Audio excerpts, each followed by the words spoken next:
আজ শেয়ার করব দারুণ চটপটা স্বাদের ডিম পেঁয়াজ কলি। নমস্কার বন্ধুরা, রূপা সিম্পল অ্যান্ড ডেলি লাইফে আপনাদের সবাইকে অনেক অনেক স্বাগত। প্রতিদিনের মতো আজও একটা মজার রেসিপি নিয়ে হাজির হয়েছি। ডিম আর পেঁয়াজ কলি দিয়ে এক অনবদ্য রেসিপি, যেটা আপনারা ভাত বা রুটি পরোটা যে কোনো আইটেমের সাথেই খুব মজা করে খেতে পারবেন। খুব চটপটা একটা রেসিপি, চলুন দেখে নেওয়া যাক। একটা লাইক দিয়ে পুরো রেসিপিটা দেখার অনেক অনেক অনুরোধ রইল আমার সকল বন্ধুদের কাছে। রেসিপির জন্য এখানে আমি 250 গ্রাম পেঁয়াজ কলি এইভাবে লম্বা করে কেটে ধুয়ে পরিষ্কার করে নিয়েছি। এটা কাটা আর দেখাইনি বন্ধুরা। পেঁয়াজ কলি কাটা সব থেকে সহজ। যত রকমের সবজি আছে সব থেকে কিন্তু পেঁয়াজ কলি কাটা সহজ।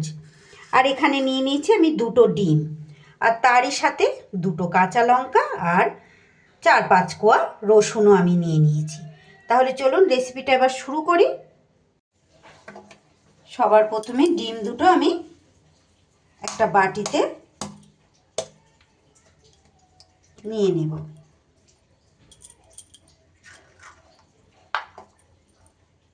আপনারা আপনাদের প্রয়োজন মতো নেবেন বন্ধুরা।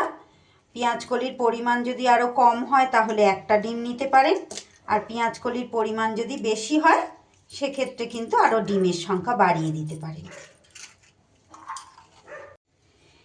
এবার গ্যাসে আমি কড়াই বসিয়ে কড়াইতে দিয়ে দিয়েছি অল্প পরিমাণ একটু সর্ষের তেল। তেলটা গরম হলে কড়াই এভাবে একটু ছড়িয়ে দিয়ে সবার প্রথমে আমি ডিম দুটো ভেজে নেব। ফাটিয়ে রাখা ডিম দুটো দিয়ে দিলাম, আর তারই মধ্যে দিয়ে দিচ্ছি অল্প পরিমাণ একটু নুন। আপনারা চাইলে নুনটা দিয়ে ডিমটা এইভাবে ফেটিয়ে নিয়েও ভাজতে পারেন। আমি সরাসরি কড়ার মধ্যে দিয়ে এইভাবে নাড়িয়ে নিচ্ছি। ডিমটার একটা ভুজিয়া মতো তৈরি করে নেব। ডিমটাকে খুব মচমচে করে ভাজবো না, একটু নরম করে ডিমটাকে আমি কিন্তু ভাজবো।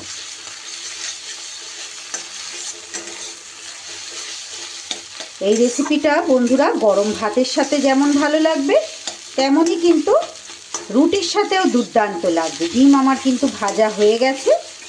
এবার আমি ডিমটা ঢেলে নেব। এর থেকে বেশি কিন্তু ডিমটা ভাজা যাবে না। ডিম তুলে নিয়ে এইবার কড়াইয়ের মধ্যে আবারও একটু সর্ষের তেল আমি দিয়ে দিলাম। আপনারা যে কোনো তেলেই এই রেসিপি করতে পারেন, তবে সর্ষের তেলে কিন্তু এটা খেতে বেশি ভালো লাগবে। তেলটা বেশ সুন্দর করে গরম হয়ে গেলে এবার আমি দিয়ে দিচ্ছি যে 4-5 কোয়া রসুন নিয়েছিলাম, সেটাকে কুচো করে কেটে নিয়েছি, সেই রসুনের কুচিটা দিয়ে দিলাম। আর দিয়ে দিচ্ছি এরই ওপরে ঝালের জন্য কাঁচা লঙ্কা দুটো যে নিয়েছিলাম সে দুটোকেও কুচিয়ে নিয়েছি, সেটাও আমি দিয়ে দিলাম। রসুন আর কাঁচা লঙ্কা বেশ ভাজা ভাজা হয়ে গেলে এইবার কেটে ধুয়ে রাখা পেঁয়াজ কলি আমি দিয়ে দিলাম। এবার সুন্দর করে একটু নাড়াচাড়া করে এবার আমি দিয়ে দেব পরিমাণ মতো নুন আর হলুদ গুঁড়ো। তারই সাথে দিয়ে দেব একটু লঙ্কার গুঁড়ো। আমি কাঁচা লঙ্কাও ব্যবহার করেছি,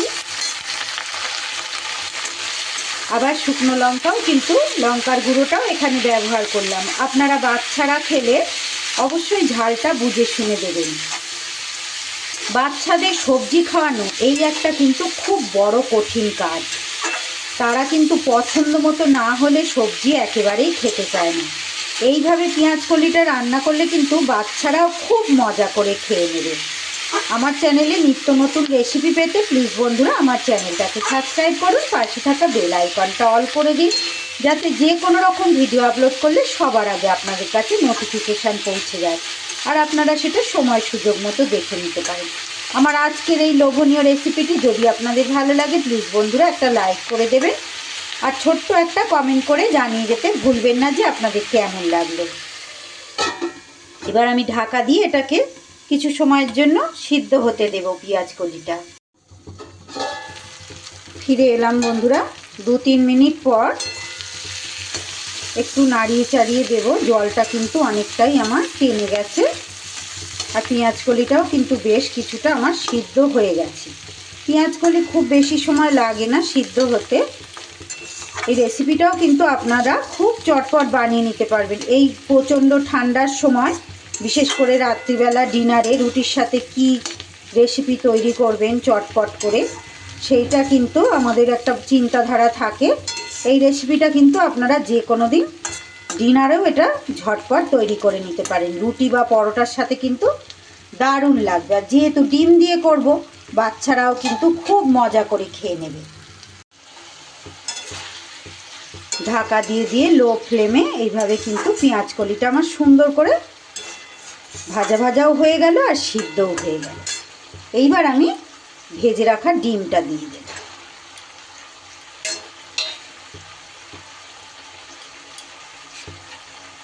ডিমটা এইভাবে অল্প ভেজে দিয়ে দেখবেন বন্ধুরা, এর স্বাদটা কিন্তু খুব সুন্দর হয়। বেশি মচমচে করে ভাজলে কিন্তু স্বাদটা ভালো পাওয়া যাবে না। এবার ডিমটা একটু ভালো করে পেঁয়াজকলির সাথে আমি মিশিয়ে দিলাম। এইবার যেটা দেব, পেঁয়াজকলির তো আপনারা অনেক রকম রেসিপি খেয়েছেন বন্ধুরা, কিন্তু এইভাবে একবার করে খেয়ে দেখবেন, সত্যি অসাধারণ হয় খেতে, অসাধারণ লাগে। রান্না আমরা প্রত্যেকেই পারি কম বেশি, তবে এক একজনের ধরন কিন্তু এক এক রকম। আর প্রতিনিয়তই কিন্তু আমরা একে অপরের থেকে শিখি। যে আমি বড় বলে সব পারি তা নয়, ছোটদের থেকেও আমাদের শিখতে হয় আর বড়দের থেকেও শিখতে হয়। এবার দিয়ে দিচ্ছি আমি এখানে একটু চটপটা স্বাদ আনার জন্য চাট মশলা। খুব সামান্য পরিমাণ দিয়েছি। চাট মশলা না থাকলে সামান্য লেবুর রস দিতে পারেন। আর দিচ্ছি এখানে একটু ম্যাগি মশলা। দুর্দান্ত টেস্ট আনবে আর দারুণ সুন্দর একটা ফ্লেভারও হবে। এবার এই চাট মশলা আর ম্যাগি মশলাটা খুব সুন্দর করে নাড়িয়ে চাড়িয়ে মিশিয়ে নিতে হবে।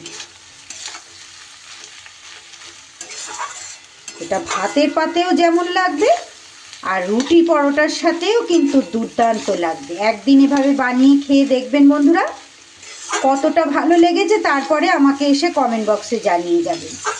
আমার আজকের রেসিপিটা ভালো লাগলে প্লিজ বন্ধুরা একটা লাইক করে দেবেন।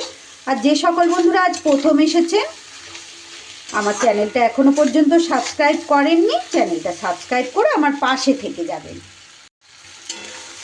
চাট মশলা আর ম্যাগি মশলা দেওয়ার পর এত সুন্দর একটা ফ্লেভার আসছে বন্ধুরা, যে কি বলবো। ফ্লেভারটা তো আর আপনারা পাচ্ছেন না, কিন্তু আমি পাচ্ছি, আমি বুঝতে পারছি। মিনিট দুয়েক সব কিছু এইভাবে একটু নাড়িয়ে চাড়িয়ে ভাজা ভাজা করে নিলেই রেসিপি কিন্তু একদম রেডি। এইবার গরম ভাত কিংবা রুটি পরোটা, যেটার সাথে ইচ্ছা সেটার সাথেই খান, দারুণ লাগবে। রেসিপি একদম রেডি। দেখুন কতটা লোভনীয় হয়েছে, বাচ্চারাও মজা করে খাবে। ডিম পেঁয়াজকলির রেসিপি আমার একদম রেডি হয়ে গেল। খুবই লোভনীয় একটা রেসিপি আজ আমি শেয়ার করলাম বন্ধুরা। ভালো যদি লাগে অবশ্যই বাড়িতে ট্রাই করবেন। আর কেমন লেগেছে খেতে কমেন্ট বক্সে জানিয়ে যেতে ভুলবেন না। সবাই খুব ভালো থাকবেন, সুস্থ থাকবেন। সকলকে অসংখ্য অসংখ্য ধন্যবাদ পুরো রেসিপি দেখার জন্য।